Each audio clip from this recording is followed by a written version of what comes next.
This time Stark, and in this video we are looking at the crisis in Ethiopia, and that includes the Ethiopian Civil War and the Ogaden War.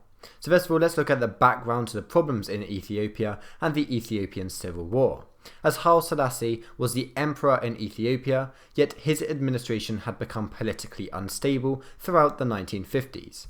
And Selassie had attempted certain reforms, however these were ineffective, and people within Ethiopia had become fed up with the stagnating life quality and the human rights abuses. So in December 1960, there was a coup attempted by many of the high-ranking politicians and the military. But this coup was rushed and it saw a return to the status quo. But in 1974, Selassie was overthrown by the Derg, and a year later the Derg abolished the monarchy and they adopted Marxist-Leninism as their official ideology. In February 1977, Colonel Mengistu Haile Mariam emerged as the leader of the Derg.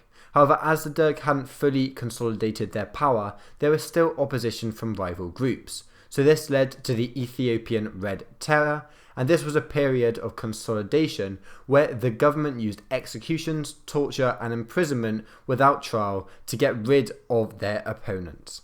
It is estimated that 30,000 to 750,000 people were killed, yet seeing as the majority were innocent, it did little to consolidate their power, and it forced certain people to join the rebel groups. So this meant that the civil war took place within the country. And the rebels, who would eventually take control of the country, were supported by the US, China and West Germany, whilst the Derg was supported by Cuba, Soviet Union and East Germany. In 1987, Mengistu established the People's Democratic Republic of Ethiopia, which signalled that it would be a fully Marxist country, and it would be led by the Workers' Party of Ethiopia, and receive military and humanitarian aid from the Soviet bloc, mainly Cuba. However, both the Ogaden War and armed resistance from the Eritrean nationalists who desired independence caused the undoing of the Ethiopian army, and in 1991 Mengistu fled the country and found refuge in Zimbabwe.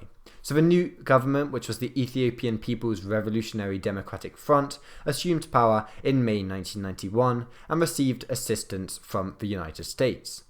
So now we need to look at the Ogaden War, which was running simultaneously to this and mainly at the end of the 1970s. And in the aftermath of the Second World War, the British awarded the traditionally Somali area of Ogaden to Ethiopia. So this created many tensions between the two areas.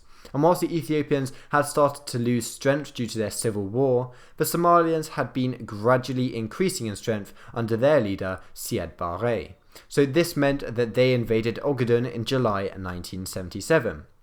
But the Soviet government had been supporting the Somalians before the invasion, yet they soon withdrew all this aid. Instead, they started to send military advisors and arms shipments to Ethiopia.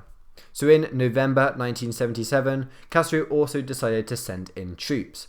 And by February 1978, there were 15,000 Cuban combat troops supporting the Ethiopians.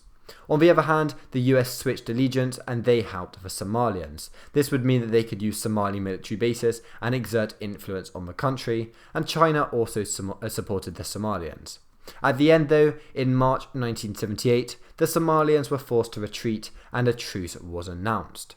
So finally, we just need to look at the effects of these wars, as the USA accused Moscow of using Cuba to extend its power into Africa. So this meant that any developing rapprochement between the two countries was severely damaged. For President Jimmy Carter, this was a shame because he had wanted détente with both the Soviet Union and Cuba.